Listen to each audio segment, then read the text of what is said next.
If you've ever watched drama series on television, you know that at the beginning of each segment, they say, in previous segments, and they give you a little history of what went before so they can catch you up and let you know what's behind this all.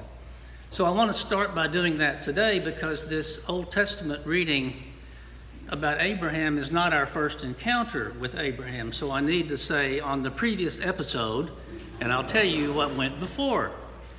So in the previous episode, we learned all about Abraham and him being barren and not having children still at the age of 75. So now we see in this episode that God is giving him another promise, a little bit like the one he gave before, but in the previous promise, Abraham and Sarah lived in a little town called U-R, which was between the Tigris and Euphrates rivers, a very rich land. Probably, most theologians say, the land where Adam and Eve originated. So it was a land flowing with milk and honey and very verdant and lots of water. And God called Abraham and Sarah to pick up and leave that land and go far away. And so Abraham, you might understand, was questioning a little bit, but all of a sudden, Abraham just said, yes, I will go. So let's put this in a little bit of perspective. In biblical history, Adam and Eve were the first man and woman on earth, according to the biblical story. And Adam didn't die till he was 930 years old. And between Adam and Abraham, there were something like 12 to 14 generations of people. So there's a lot of folks in these stories that were going on between the time of Adam and Abraham. And that's what Genesis is all about. And then to give you an even fuller account, according to the Gospel of Matthew, there were 42 generations between Abraham and Christ. So therefore, all in all, there were some 63 generations between Adam and Christ. So these earlier stories are important because what they do is they paint for us a little bit of a picture of sort of the history of humanity with very broad strokes. The sin of Adam and Eve, the fall of Adam and Eve, and then Noah, God destroying the earth and giving Noah the ark and all the animals to sort of restore the earth from its sin. So these are really, really huge themes, broad strokes of history. But in today's story, by contrast, we're zooming in to focus on just one person, and that's Abraham.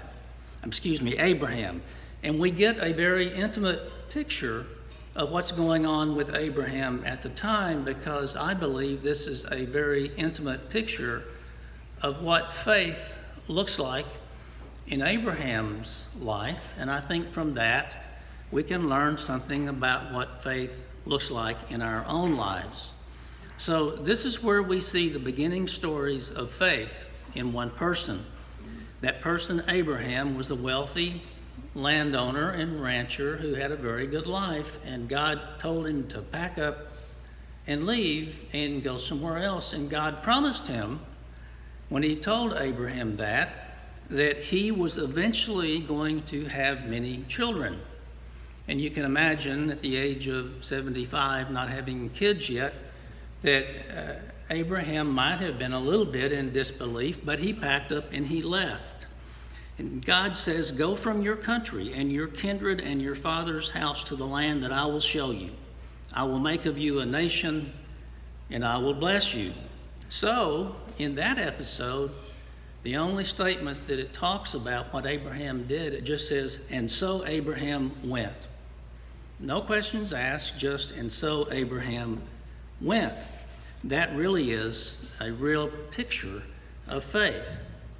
Later, though, just a few chapters now, we get into what our reading is today.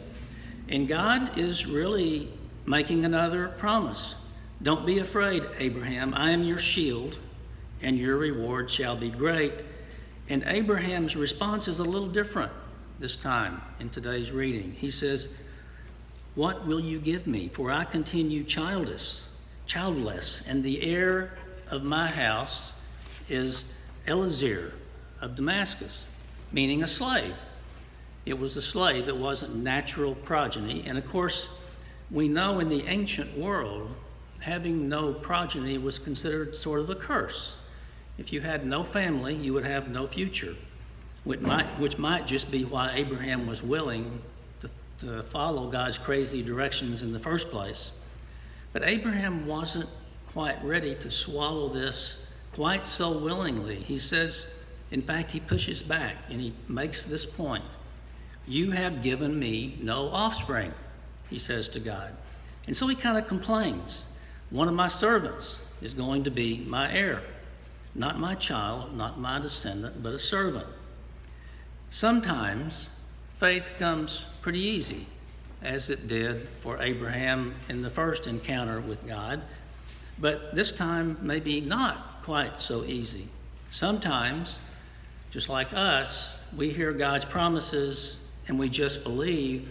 Maybe it's because we've been granted a very blessed and successful life, and life is going pretty well already. Or maybe it's because the promise is what we have been hoping for, so we just continue to hope for it and we receive it as an absolute gift. But sometimes God's promises can be really hard to believe, even if you want to, or if you've tried to, and if you've prayed to. Maybe, for instance, you, like Abraham, have prayed for children, and that prayer hasn't been answered. Maybe you've prayed that your child would escape addiction, and that hasn't happened. Maybe you prayed that your child or other loved one will get into a healthier relationship, and that hasn't happened. Or maybe you've just prayed for a better job and a better future, and that hasn't happened. Maybe you've asked God for something like wellness and health and happiness for a loved one, only to be disappointed. Sometimes faith comes easy, as it did originally for Abraham, but sometimes it's really hard. Interestingly, in today's reading, God's response to Abraham, when Abraham has some skepticism and doubt, it's no different than God's response to God's original statement, and that is God just repeats the promise. Now, let's be clear. Abraham and Sarah don't actually have a child for another 14 years after the encounter that we read about today in Genesis. So I wonder if Abraham was saying during those 14 years, I thought you promised me some things, and I've carried out my end of the bargain. When are you going to deliver? The clock, Lord, it's ticking away. I would like to have been a fly on the inside wall of the tent of Abraham just to see how he really mustered up the faith in these circumstances. I'm pretty sure there were other times when Abraham found faith to be hard, when he found that it was easier to doubt than to trust the promises that God had made to him. But I wonder how many times when, just as he was about to give up on God, he'd walk outside once again and do what God said, to count the stars over his head, for the sky to be a tangible reminder flung wide open for Abraham to see. So God reassures Abraham today, no one but your very own child will be your heir. So in a moment of tender patience and togetherness and compassion and care, God brings Abraham outside and says, and I'm imagining this to be almost in a whisper, look towards heaven and count the stars, if you are even able to count them. And so the narrator of Genesis continues and says, and Abraham believed the Lord. Abraham looks across the sky and finds a measure of both comfort and courage, and discovers that he could believe once again. God's promises again that Abraham's descendants will be as numerous as the stars in the sky. And we know, in fact, that they were, from all the following episodes of Genesis and Exodus, that there were numerous descendants of Abraham, and Israel became a nation. And although enslaved in Egypt, eventually got away and left and started the nation of Israel. And we also know all the way back to Abraham, God was promising God's grace and mercy to the whole world. But we also know this: the story isn't done yet, because through our baptism into Jesus, you and I are also now counted as descendants of Abraham, of children of the promise God made to Abraham. We baptized another of them here just 2 months ago, and we will baptize 2 more here in another month or 2. You and I, that is, represent and make up those stars in the sky that God talked to Abraham about so long ago. Sometimes faith in God's promises is easy. When that's true for you, come here to your church in order to give thanks and let your faith shine as bright as the stars that God showed to Abraham. Sometimes faith in God's promises is hard. When that's true, feel free to go outside and look up and count the stars and listen to the promise of Abraham again. Or even better, when faith is hard, come here to your church and see some of those stars sitting in the pews around you. God has given us to each other, you see, precisely so that we can remind each other that God keeps God's promises. For in Jesus' cross, we see just how far God will go to prove God's love for all of humanity. And in Jesus' resurrection, we see that God's love and life are stronger than all things, even death itself.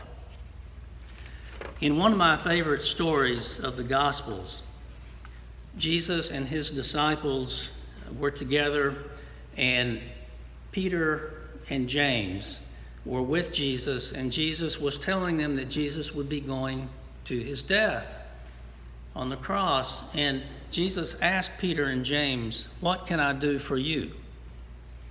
The response that Peter and James give is basically, "Make us great." What they say is, "We want to be seated at your right hand, Jesus." Meaning they really didn't understand what Jesus was telling them about going to the cross, but they wanted greatness. They wanted to be exalted at Jesus' right hand. Jesus just shrugs them off, and I sort of get a picture of him kind of, walking away. They still haven't learned. But in the very next chapter, Jesus is coming into a town called Jericho.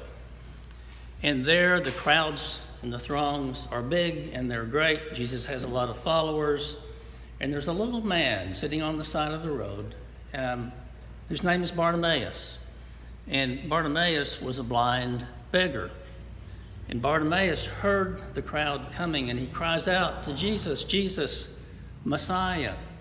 And Peter and James and all the other disciples try to keep Bartimaeus quiet because they don't want Bartimaeus getting in the way, disrupting Jesus' grand entry. But Jesus still hears Bartimaeus, and he says, "Tell him to come here."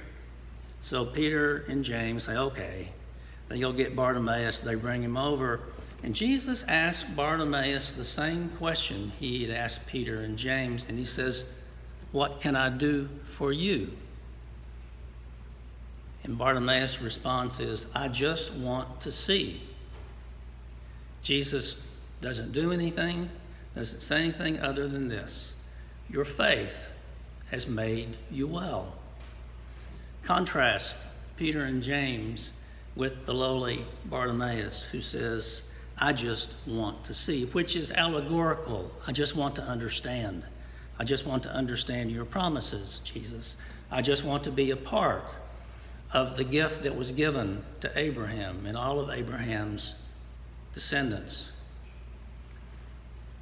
I look out in these pews at you today and I see so many of your faces that remind me of your faith in times of hardship or illness or trauma. I see Marion, whose husband Tom has been hospitalized several times in the last few weeks and has gone through multiple illnesses and complications of diagnosis.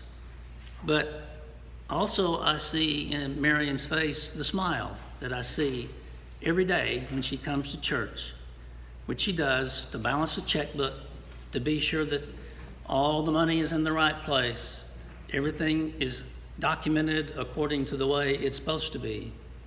And yet, she's still wrestling with what's going on with Tom. That's faith. I saw Janet's husband, Pete, this past week, who many of you know had a serious fall last, I guess, winter, down in New Orleans, and a very, very serious brain injury. And for many weeks, did not know whether he was going to be able to walk again. Janet was with him all the time, taking care of him.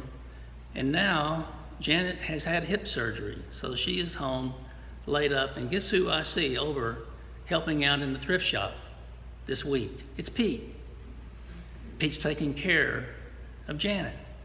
That's faith. Those are stories of faith.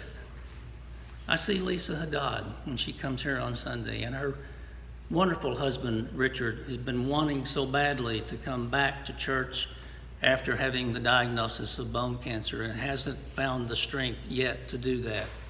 But Lisa comes, and she comes here to be with you, and she comes here to sing in the choir because it gives her hope.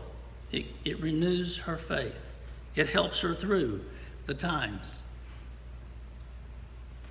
I know there's so many others of you that have stories that you've told me about what's going on in your lives that I can't and won't repeat here, and I'm sure there are more that I do not know.